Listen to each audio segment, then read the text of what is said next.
Here is Rachel, a 65-year-old mother who survived after being taken hostage during the Hamas and Israel war. Rachel says it's still hard for her to recover. She can't sleep. Every time she closes her eyes, she sees the terrorists.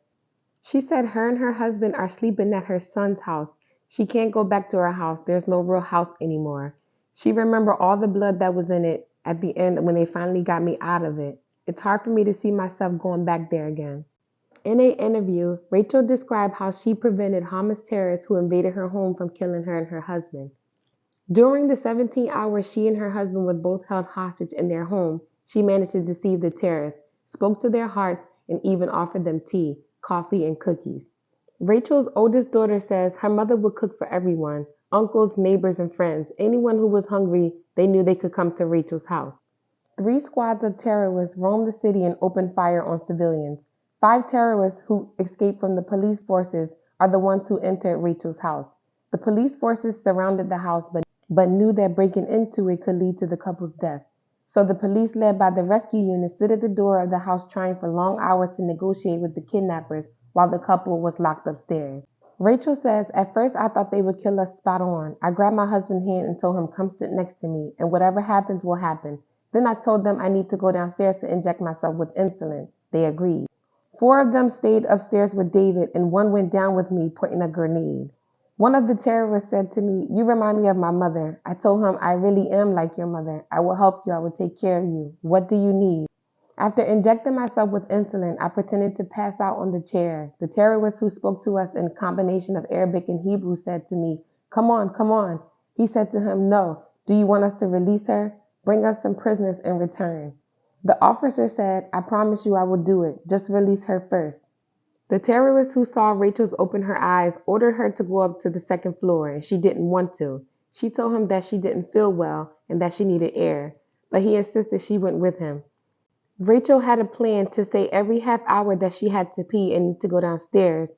That way the police will be able to see all the time that she is alive. 4 hours after her and her husband were taken hostage, Rachel decided to offer them refreshments. I asked them if they wanted tea, coffee, and cookies. They told me bring them. Part of it was due to my desire to bribe them, but part of it was due to my nature. I went downstairs again with one of them. He helped me close to the side of the stairs so that I wouldn't get close to the policemen. So I told the policeman at the entrance, which is close to the kitchen, to prepare them, and I explained to them what everything was. One of the terrorists also hit Rachel in the face with a gun. Rachel also offered the terrorists Moroccan cookies that she had made. They really liked them a lot. At first they asked me to take them to make sure there were no poison in them. But after they drank and ate, they became much more calmer. She began small talk with them, asking how old they were. One was 40 years old and the rest were 25 to 30 years old. But she said there was one that was really bad, a devil. After having conversations with them, at one point she said she forgot for a moment that they were terrorists. A few hours later, the first rescue attempt was made from the house during the shootout, and the worst of them all was killed, and another one was wounded in his hand. Rachel told the wounded man, come show me, and then I bandaged his hand to stop the bleeding. I gave him a glass of water and told him rest. I told him he deserved something sweet. I asked the officers to bring me a can of pineapple, and I fed him until he fell asleep again. At this point, the wounded terrorist was barely conscious, and another one went to sleep. Rachel felt like as soon as the night came, she would be rescued. She told the terrorists, come on, you teach me Arabic and I will teach you Hebrew. And they started singing songs.